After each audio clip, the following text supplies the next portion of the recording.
الحمدللہ رب العالمین والصلاة والسلام علی رسولہ الامین وعلی آلہ واصحابہ اجمعین الی یوم الدین۔ ناظرین، آج شعبان کی 29 تاریخ ہے۔ رمضان سے ہم بس ایک رات دور ہیں۔ ہو سکتا ہے کہ کل رمضان المبارک کی شب ہو یا پرسوں ہو۔ رمضان قرآن کا مہینہ ہے اور مومنین کا ذوق اور شوق قرآن کے حوالے سے بڑھ جاتا ہے۔ قرآن کا مطالعہ کرتے ہیں، قرآن کی تلاوت کرتے ہیں۔ قرآن کو سمجھ کر بھی پڑھنا چاہیے، قرآن کے حصوں کو غور و فکر کے ساتھ دیکھنا چاہیے۔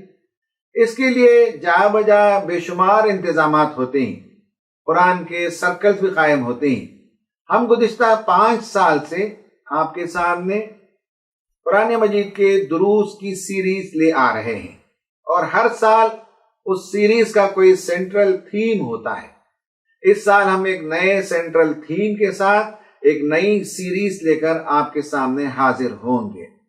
رمضان کی راتوں میں انشاءاللہ ایک پارے کا خلاصہ مختصر بیان کیا جائے گا، اور پھر اسی پارے میں سے سیٹ آف آیات کو لے کر، کچھ آیتوں کو لے کر اس میں جو مضامین بیان کیے گئے ہیں اس کی ڈیپر اسٹڈی کی جائے گی اور اس کا خلاصہ آپ کے سامنے پیش کیا جائے گا۔ اس سال کا جو سینٹرل تھیم ہے وہ ہے human behaviour, human personality, emotions. ان موضوعات پر ہم بات کریں گے۔ اس کی وجہ یہ ہے کہ قرآن کا جو ایڈریسی ہے، قرآن کا مخاطب انسان ہے۔ انسان کے لیے قرآن آیا ہے، انسان کے رویوں کو بدلنے کے لیے، فکر کو بدلنے کے لیے، ایٹیٹیوڈ کو بدلنے کے لیے، سوچ کے زاویوں کو بدلنے کے لیے، عمل کے طور طریقوں کو بدلنے کے لیے قرآن آیا ہے۔ تو لہذا ہمیں انسان کی فکر پر، انسان کے جذبات پر، اس کی سوچ پر، اس کے رویوں پر گفتگو کرنے کی ضرورت ہے۔ قرآنی آیات سے ان باتوں کو نکال کر جدید زبان میں، جدید اصطلاحوں میں آپ کے سامنے پیش کیا جائے گا۔ پہلے پارے پر ہم بات کریں گے تو وہاں ہیومن پرسنالٹی کے ڈیفرنٹ کیٹیگرائزیشن جو ماڈرن سائیکالوجی میں ہے اس سے بالکل مختلف ایک الگ کیٹیگری قرآن پیش کرتا ہے۔ انسانوں کو مختلف گروپس میں تقسیم کرتا ہے، اور اس کی بنیاد ایمان ہے۔ ایمان کی بنیاد پر انسانوں کو 3 کیٹیگری میں تقسیم کرتا ہے۔ عمل کی بنیاد پر انسان کو 2 خانوں میں تقسیم کرتا ہے۔ پھر انسان کو جو پیدا کیا اس کی فطرت کیا ہے، اس کی حیثیت کیا ہے، اس دنیا میں اس کا مقام کیا ہے، اس کو لے کر ہم پہلے پارے میں تفصیل سے بات کریں گے۔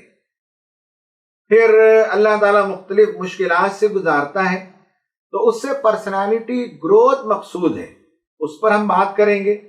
دولت کو لے کر، پیسوں کو لے کر جو منی پرسنالٹی ہوتی ہے اس کا جائزہ لیں گے اور بتائیں گے کہ دولت کے حوالے سے آپ کی پرسنالٹی کیسی ہے اور قرآن کس پرسنالٹی کو دیکھنا چاہتا ہے۔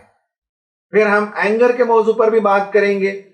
ریج، ریونج، یہ سب موضوعات زیر بحث آئیں گے، اور کیسے ان سب پر قابو پایا جائے۔ اسی طرح سے شیم اور گلٹ کے احساسات ہوتے ہیں، ان پر ہم بات کریں گے، اور قرآن اس کا کیا سلوشن دیتا ہے وہ آپ کے سامنے پیش کریں گے۔ سماج میں ہم رہتے ہیں تو وہاں پریجوڈائز پایا جاتا ہے، نفرت پائی جاتی ہے، تعصب پایا جاتا ہے۔ ایسے میں ہمارا کیا رویہ ہو اور ہم کیسے ان معاملات سے ڈیل کریں، یہ ہمیں قرآن سکھاتا ہے۔ نفاق کی پرسنالٹی، اس کی کیا خصوصیات تھی، اور کہیں خدا نہ کرے، 1000 بار خدا نہ کرے ہماری شخصیتوں میں نفاق تو نہیں ہے، اس کا ہمیں جائزہ لینا ہے۔ ڈریمز ہمیں آتے ہیں، ان کی کیا تعبیرات ہیں، قرآن میں ڈریمز کا ذکر ملتا ہے۔ تو یہ اور اس طرح کے بے شمار موضوعات کو ہم روزانہ لیں گے اور تفصیل سے آپ کے سامنے پیش کریں گے۔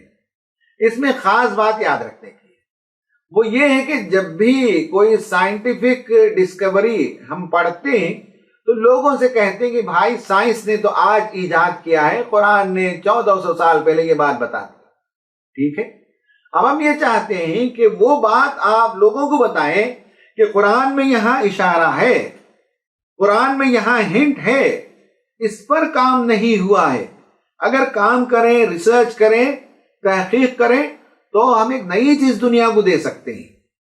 یہ اصل میں اس سال ہم چاہتے ہیں کہ ہمارے سننے والوں میں جو اسٹوڈنٹس ہیں، جو طلبہ و نوجوان ہیں، جو غور و فکر کرنے والے ہیں، وہ غور و فکر کریں کہ قرآن میں بعض معاملات کے لیے اشارے موجود ہیں، اس کا تفصیلی علم دنیا کے پاس نہیں ہے۔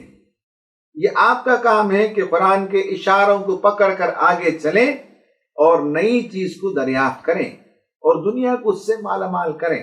مثلا ڈرگ ایڈکشن ہے، الکوہولک ایڈکشن ہے، گیمبلنگ ایڈکشن ہے، یہ سب موضوعات قرآن میں زیر بحث آئے ہیں، لیکن قرآن کا جو ڈائمنشن ہے وہ اسپرچول ڈائمنشن ہے۔ دنیا اسے مانتی نہیں۔ دنیا تو انسان کو ایک میٹیریل بینگ سمجھ کر اس کا حل تلاش کرتی ہے، وہ حل ملتا نہیں۔ اسلام چونکہ انسان کو جسمانی وجود بھی تسلیم کرتا ہے اور اس کے روحانی وجود کو بھی تسلیم کرتا ہے، اور شیطان کی جو شرر اندازیاں ہیں اس کا بھی تذکرہ کرتا ہے، تو ایک ہولسٹک پرسپیکٹیو میں یہ جتنے پرابلمز ہیں جس سے دنیا کے بہت سے لوگ جوجھ رہے ہیں، اس کا کوئی سلیوشن آپ دریافت کر سکتے ہیں۔ تو رمضان المبارک کی ان راتوں میں ہم انشاءاللہ 30 پاروں پر گفتگو کریں گے، ہیومن بیہیویئر کو موضوع بنائیں گے، اور ان میں سے ان کو موضوع بنائیں گے جس پر ابھی زیادہ کام نہیں ہوا ہے، اور آپ سے اور ہمارے سننے والوں سے توقع ہے کہ اس پر کام کریں گے۔ اور آخر میں آپ سے یہ کہنا ہے کہ روزانہ رات میں جماعت اسلامی ہند کے یوٹیوب چینل میں یا جماعت اسلامی ہند کے فیس بک پیج میں جائیے اور وہاں اس کی سٹریمنگ ہوگی۔ اس میں آپ اور اہل خانہ بیٹھ کر اس سے استفادہ کریں، اور یہ طے کریں کہ نہ صرف یہ ہے کہ اس کا لنک آپ دیگر گروپ میں پوسٹ کر دیں، بلکہ آپ اپنے خاندان کے لوگوں کو، اپنے فرینڈز کو، خواہ وہ ملک میں رہتے ہوں یا بیرون ملک میں رہتے ہوں، ان میں سے بعض لوگوں کو منتخب کر کے پرسنلی فون کر کے، پرسنلی میسیج کر کے بتائیں کہ اس سے استفادہ کریں اور اس سے آگے کی چیزوں کو دریافت کریں۔ تو یہ آپ کی ذمہ داری بنتی ہے کہ خود اس سے استفادہ کریں، گھر والوں کے ساتھ بیٹھ کر اسے دیکھیں اور سنیں، اور اپنے خاص رشتہ داروں اور دوستوں کو اس کی ترغیب دلائیں تاکہ رمضان المبارک سے وہ بھی بھرپور استفادہ کر سکیں۔ اللہ سے دعا ہے کہ آنے والے رمضان سے ہمیں خوب استفادے کی توفیق عطا فرمائے، آمین۔